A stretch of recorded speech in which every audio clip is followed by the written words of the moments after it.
I am Madhu Anand-Srivastava, a professor in the Department of Pharmacology and Physiology, University of Montreal. I just presented my talk at the International Academy of Cardiology Annual Scientific Session 2017 held in Vancouver. The title of my talk was Vasculoprotective Effect of Natriuretic Peptide Receptor C.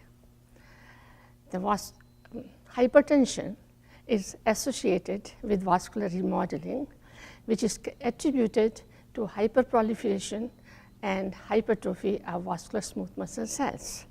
Several factors contribute to the vascular remodeling, and these factors are angiotensin II, endothelin, oxidative stress, and growth factor receptor, etc. The overactivation of these receptors or these factors result in vascular remodeling through the activation of several signaling mechanisms like adenylate cyclase, cyclic AMP system, guanylate cyclase, cyclic GMP system, MAP kinase, etc. We recently showed that vascular smooth muscle cells from hypertensive rat model, like spontaneously hypertensive rats, exhibit enhanced proliferation and enhanced hypertrophy, and which contribute to vascular remodeling. And the levels of various factors like angiotensin, endothelin, growth factor receptors, etc., are upregulated in SHR and result in the vascular remodeling, increased vascular resistance, and hypertension. Natriuretic peptides are the peptides which regulate variety of physiological functions by their interaction with receptors, which are natriuretic peptide receptor A, B, and natriuretic peptide receptor C. I was very much interested in natriuretic peptide receptor C, and we recently showed that this activation of natriuretic peptide receptor C, I will call it NPRC, decrease the enhanced expression of GI proteins as well as oxidative stress.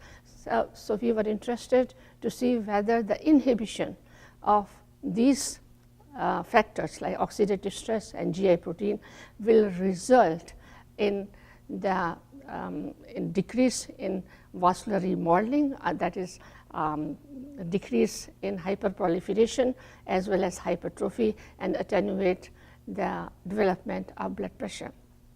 So we investigated the effect of NPRC activation on hyperproliferation, hypertrophy, as well as the blood pressure in SHR model.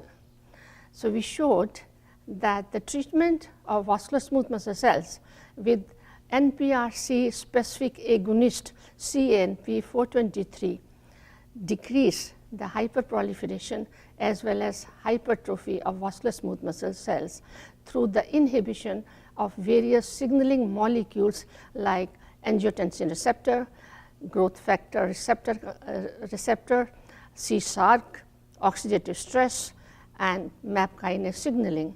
And this MAP kinase signaling then attenuate the expression of GI protein and resulting in the attenuation of cell cycle proteins and resulted in the decreased proliferation. On the other hand, the activation or the MAP kinase, which is regulating the GI protein expression, also regulates GQ protein expression and PLC beta, and the decreased expression of PLC beta as well as GQ would result in the attenuation of hypertrophy. So then we studied the effect of injection of CANP into the SHR and see whether the blood pressure is also attenuated in SHR model. We injected CANP to SHR rats and studied the effect of this injection into the blood pressure regulation, and we showed that the injection of CANP into the prehypertensive rats attenuated the development of blood pressure, and the decrease in blood pressure was about 60 millimeter mercury. And this attenuation of the blood pressure by CNP treatment is due to its ability to decrease the enhanced expression of GI proteins as well as oxidative stress. In addition, we also showed the CNP treatment of rats also decreased the tachycardia of the heart.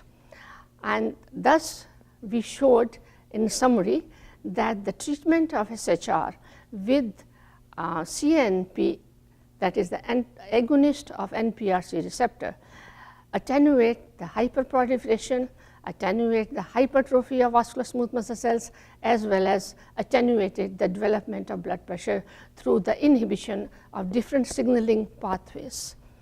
And thus, it could be concluded that CNP can be used as a therapeutic agent for the treatment of cardiovascular complications of various cardiovascular diseases such as hypertension as well as atherosclerosis, etc.